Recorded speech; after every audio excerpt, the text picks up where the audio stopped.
Assalamualaikum warahmatullahi wabarakatuh. Halo anak-anak bapak semua, gimana kabarnya nak? Bapak berharap semuanya baik-baik saja. Baiklah anak-anak bapak semua, sebelum belajar, marilah kita berdoa sejenak. Berdoa mulai.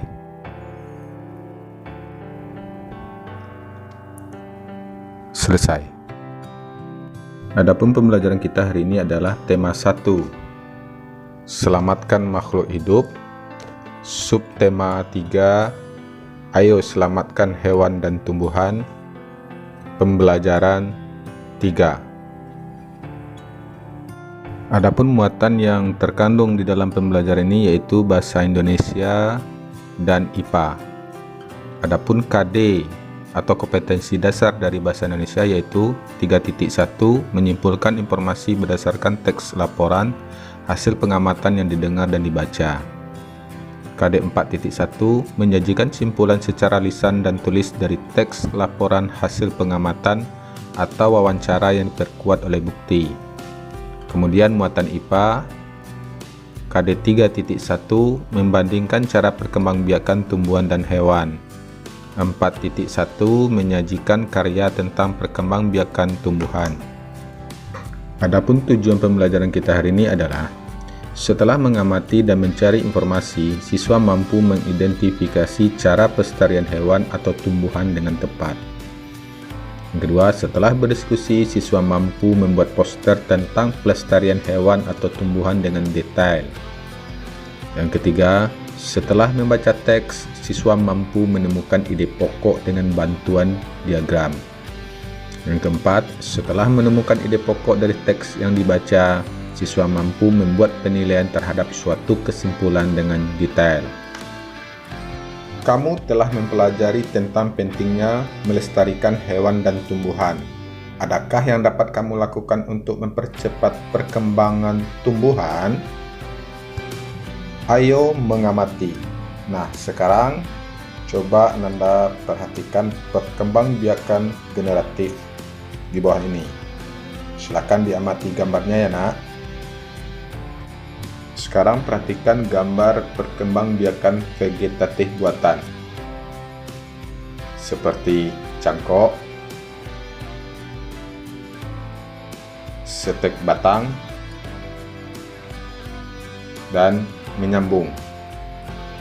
Silakan amati perkembangbiakan vegetatif alami. Di sini ada akar tinggal, umbi lapis, umbi batang, umbi akar, tunas adventif, spora, dan geragi. Perkembangbiakan tumbuhan secara generatif. Perkembangbiakan generatif adalah perkembangbiakan yang terjadi melalui peleburan sel kelamin jantan dan sel kelamin betina. Alat perkembangbiakan tumbuhan adalah bunga. Bunga memiliki benang sari dalam kurung alat kelamin jantan dan putik dalam kurung alat kelamin betina. Perkembangbiakan tumbuhan secara vegetatif. Perkembangbiakan secara vegetatif terjadi tanpa adanya peleburan antara sel kelamin jantan dan sel kelamin betina. Tujuannya untuk menghasilkan tumbuhan baru atau tumbuhan dengan sifat baru. Perkembangbiakan vegetatif dapat terjadi secara alami maupun buatan. Perkembangbiakan vegetatif alami dapat terjadi dengan cara yang pertama tunas, yang kedua umbi lapis, yang ketiga umbi batang, yang keempat umbi akar, yang kelima geragi, yang keenam akar tinggal atau rizom, yang ketujuh spora. Akar tinggal. Akar tinggal atau rizoma adalah batang tumbuh mendatar yang terletak di bawah permukaan tanah. Bentuk rizoma mirip dengan akar, namun berbuku seperti batang dan memiliki kuncup di bagian ujung. Tunas tumbuhan baru akan tumbuh pada setiap buku akar tinggal tersebut. Contoh tumbuhan yang berkembang biak dengan rizoma yaitu jahe, lengkuas, kencur, kunyit. Tunas tumbuh di dalam tanah tepatnya di sekitar induk tumbuhan. Tunas muda yang bertumbuh akan membentuk rumpun. Sejatinya, tunas tidak bergantung kepada induk. Tunas akan tetap hidup meskipun induknya ditebang. Contohnya bambu, pisang, dan tebu. Umbi lapis. Umbi lapis merupakan pelepah daun tipis yang berlapis-lapis. Di bagian pangkalnya terdapat cakram sebagai batang dan suing sebagai tunas yang dapat tumbuh menjadi bakal individu. Contoh bakung, bawang putih, bawang merah, dan tulip. Umbi akar. Umbi akar adalah bagian akar yang membesar karena menyimpan cadangan makanan. Umbi ini tidak memiliki tunas dan tidak berbuku-buku. Contoh, wortel, singkong, lobak, dan dahlia. Umbi batang. Umbi batang adalah batang yang tumbuh di dalam tanah. Batang tersebut akan mengembang dan membentuk umbi yang bertugas menyimpan cadangan makanan dalam bentuk karbohidrat. Contoh kentang, bengkuang, dan ubi jalar. Geragih atau stolon. Geragih merupakan batang yang tumbuh mendatar di bagian permukaan tanah. Nantinya, bagian tumbuh yang menyentuh tanah akan ditumbuhi akar. Contoh arbei, rumput, stroberi, dan antanan. Spora. Spora adalah sel yang dibungkus oleh pelindung berupa lapisan tipis. Spora dikenal sebagai alat persebaran biji pada tumbuhan pembuluh. Contoh, lumut, paku, dan suplir. Pelestarian tumbuhan. Tumbuhan harus kita lestarikan agar tidak punah.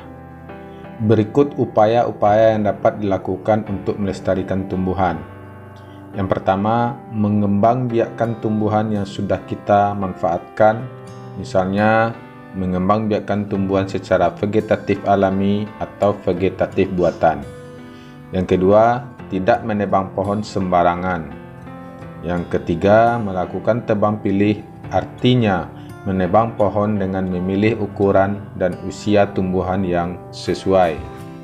Mengembangbiakkan tumbuhan langka dengan kultur jaringan seperti tanaman anggrek sebagai upaya pelestarian tumbuhan agar terhindar dari kepunahan. Dengan membantu perkembangbiakan tumbuhan, berarti kamu telah ikut melestarikan keberadaannya. Itulah wujud syukur kita kepada Tuhan Yang Maha Esa. Ayo mencoba. Berkreasi membuat poster. Buatlah poster tentang pelestarian hewan dan tumbuhan di daerahmu. Buatlah poster semenarik mungkin, rapi, dan mudah dipahami. Poster adalah karya seni atau desain grafis yang berisi komposisi gambar dan huruf yang menarik di atas kertas, berukuran besar, dan berisi pesan-pesan. Poster biasanya ditempel di tembok, di tempat umum, di kendaraan, dan di tempat strategis yang dikunjungi banyak orang dan mudah dibaca. Ayo berlatih. Kamu sudah berlatih membuat kesimpulan yang baik. Ambillah salah satu kesimpulanmu, kemudian tukarkan kepada temanmu. Kamu akan membaca kesimpulan milik temanmu dan tulislah komentarmu mengenai kesimpulan temanmu. Sekarang perhatikan, berikut adalah hal-hal yang bisa kamu komentari tentang kesimpulan temanmu. Kesimpulannya baik, berisikan 1. Pesan yang ingin disampaikan kepada pembaca. 2. Intisari dari tulisan. 3. Dimulai dari khusus ke umum. 4. Menggunakan kosakata baku. Yang kelima, suatu pernyataan yang dibuat berdasarkan ide pokok dan kata kunci dari kalimat penjelas dengan kalimat sendiri. Nah, sekarang tulislah komentarmu pada kertas yang disediakan dan sampaikan kepada temanmu. Demikianlah pembelajaran kita hari ini, semoga bermanfaat. Bapak sudahi dengan wassalamualaikum warahmatullahi wabarakatuh.